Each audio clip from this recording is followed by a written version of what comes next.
我老爸什么这个意思没有的，什么我的船长为什么要给你们收下？因为这时候这什么几个运动过来啊，镇压反革命，四清运动，文化大革命，几个运动下来都怕了，谁敢说话？不敢说了。啊，你要怎么样就是政府行为，你要怎么样？因为这是现在是什么？我们一个党的天下，对吧？你要怎么样，我们就满足你怎么样。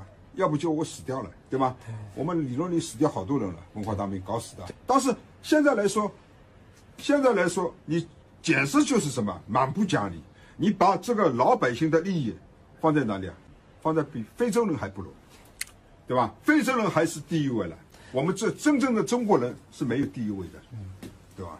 兄弟，你发现了吗？现在许多所谓的正能量，就是无视苦难，无视丑陋，无视一切的不平等，无视一切空虚的社会现象，用粉饰的美梦和自以为是的光明来装点和迎合自己浅薄的脑袋。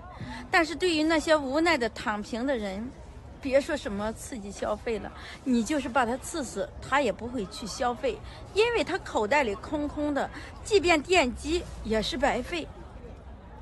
鲁迅曾经说过，动物如果每天光吃不长肉，那么它的肚子里一定是长满了寄生虫。如果老百姓勤俭节约还不能致富，那么社会上一定是出现了吸血鬼。